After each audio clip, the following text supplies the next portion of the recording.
Hi friends. So எல்லாரும் வந்து LSG versus CSK, அதாவது டிக்கெட்ஸ் வந்து எப்போ வந்து நம்ம வந்து புக் பண்ண முடியும், எப்போ வந்து சேல்ஸ்க்கு வருது அப்படின்னு சொல்லி அப்டேட் சொல்லியிருக்கீங்க.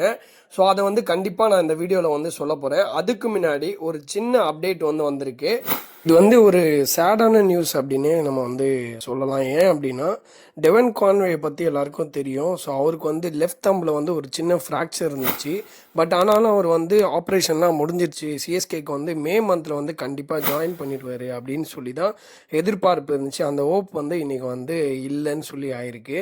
ஸோ என்ன ஆச்சு அப்படின்னு பார்த்தீங்க அப்படின்னா, அவரால் வந்து கோப்பப் பண்ணி திருப்பி வந்து ரெக்கவர் ஆகி வர்றது ரொம்ப கஷ்டமான விஷயம் அப்படின்னு சொல்லி தான் வந்திருக்கு. ஸோ வந்து இந்த டோர்னமெண்ட்டில் 2024 ஐபிஎல்லேருந்து டெவன் கான்வே அஃபிஷியலாக ரூல் அவுட் ஆகிறாரு.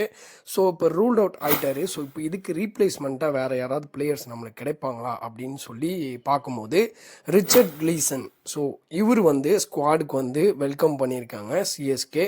ஸோ இந்த நியூஸ் நிறைய பேருக்கு தெரியும். பட் ஆனால் ரிச்சர்ட் கிளீசன் அப்படின்றவர் யார் அப்படின்றது வந்து நிறைய பேருக்கு நம்மள தெரியாமல் இருக்கலாம்.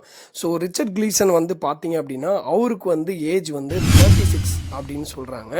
ஏன் ஏஜ்டான எடுத்திருக்கீங்க அப்படின்னு சொல்லி பார்த்தீங்க அப்படின்னா, ரிச்சர்ட் கிளீசன் வந்து ஒரு லேட் ப்ளூமர் அப்படின்னே நம்ம சொல்லலாம். அதாவது ரொம்ப லேட்டாக தான் வந்து வெளியில் வந்து அவருடைய திறமெல்லாம் வெளியே வர ஆரம்பிச்சு. ஃபர்ஸ்ட் ப்ரொஃபஷ்னல் அப்பியரன்ஸே வந்து அவர் வந்து 27 வயசில் தான் வந்து பண்ணியிருக்காரு. அது மட்டும் இல்லாமல் இன்டர்நேஷ்னல் டெபியூ வந்து பார்த்திங்கன்னா இங்கிலாந்துக்காக 34 இருக்கும்போது, வயசு இருக்கும்போது தான் அவர் வந்து இன்டர்நேஷ்னல் டெபியூவே வந்து பண்ணியிருக்காரு.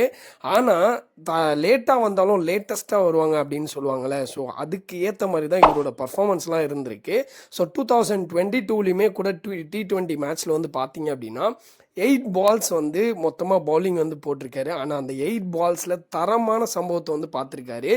ரோஹித், விராட், ரிஷப் பந்த் இவங்களோட விக்கெட்ஸை வந்து அழகாக வந்து தூக்கியிருக்கிறாரு நம்மாலே. ஸோ இவரை தான் இப்போ வந்து சிஎஸ்கே வந்து டீமில் வந்து ஆட் பண்ணியிருக்காங்க. ஸோ வேறு லெவலில் தரமான சம்பவங்கள் வந்து இருக்கும் அப்படின்னு எதிர்பார்க்கலாம். ஐபிஎல் எக்ஸ்பீரியன்ஸ்னு பார்த்தீங்க அப்படின்னா ரிச்சர்ட் கிளீசனுக்கு வந்து எந்த விதமான ஐபிஎல் எக்ஸ்பீரியன்ஸ் இல்லை. பட் ஆனால் லோக்கல் டோர்னமெண்ட்ஸ் நிறைய விளையாடி இருக்காரு.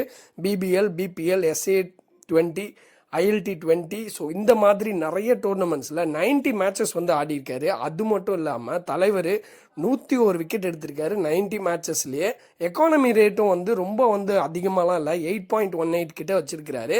ஸோ ஓவராலாக வந்து பார்த்தீங்கன்னா இவர் வந்து நம்ம சிஎஸ்கேக்கு ஒரு வேல்யூ ஆடட் பிளேயராக கண்டிப்பாக இருக்கிறதுக்கான வாய்ப்பு இருக்குது. ஏன் இப்போ வந்து டெவின் கான்வே எடுத்துகிட்டு ஏன் இப்போ ஒரு பவுலர் எடுக்கிறீங்க அப்படின்னு சொல்லி யோசிச்சிங்க அப்படின்னா, நம்ம எல்லாருக்கும் தெரியும் முஸ்தபிசுர் ரஹ்மான் வந்து சீக்கிரத்தில் வந்து போயிடுவார். ஸோ மே வரைக்கும் அவர் வந்து எக்ஸ்பெக்ட் பண்ணலாம், May 1 வரைக்கும் அவர் விளையாடுவாருன்ற மாதிரி எதிர்பார்க்கலாம்.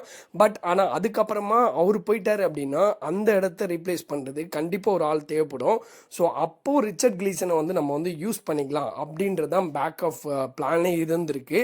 ஸோ வந்து இது ஒரு நல்ல ஒரு மூவாக இருக்குமா இல்லையா அப்படின்றது நமக்கு தெரியல. பட் ஆனால் ஸ்டாட்ஸ் படி பார்த்தோன்னா நல்ல ஒரு பிளேயர் தான், நல்ல ஒரு எக்ஸ்பீரியன்ஸும் இருக்குது அவருக்கு. ஸோ கண்டிப்பாக வந்து ஒரு நல்ல வேல்யூ ஆடட் பிளேயராக இருக்கிறதுக்கான வாய்ப்பு தான். பட் ஆனால் இதில் இன்னொரு ஒரு கவலைக்கிடமான நியூஸ் என்ன அப்படின்னா, இது வந்து ஒரு பெரிய த்ரெட் இல்லைனாலும் பட் ஆனால் ஒரு அசம்பவிதம் நடந்துருச்சு அப்படின்னா இதையும் நம்ம நோட் பண்ணிக்கணும். என்ன அப்படின்னா, நம்ம தலை டோனிக்கு விக்கெட் கீப்பர் பேக்கப் வந்து டெவன் கான்வே இருந்தார்.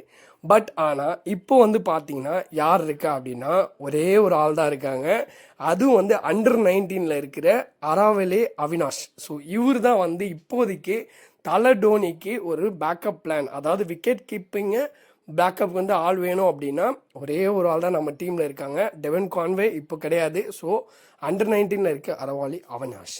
ஸோ இவ்வளோ தான் அவங்க மேட்ரு. ஸோ வந்து நீங்கள் என்ன நினைக்கிறீங்க? ரிச்சர்ட் கிளீசன் நல்ல ஒரு அடிஷனாக, நல்ல ஒரு பிளானாக சிஎஸ்கே வந்து எடுத்திருக்காங்களா?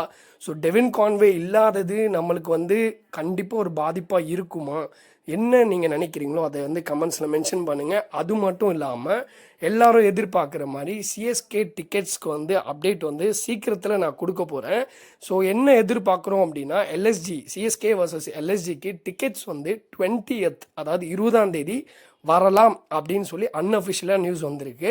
ஸோ ஒருவேளை அஃபிஷியலாக எனக்கு நியூஸ் வந்துருச்சு அப்படின்னா அதுக்கான அப்டேட்ஸ் வந்து அடுத்த வீடியோவில் போடுவேன். ஸோ வந்து நீங்கள் என்னெல்லாம் நினைக்கிறீங்க அப்படின்றத கமெண்ட்ஸை மென்ஷன் பண்ணுங்கள். ஸோ தேங்க்ஸ் ஃபார் வாட்சிங் the video guys. Thank you so much. Bye bye.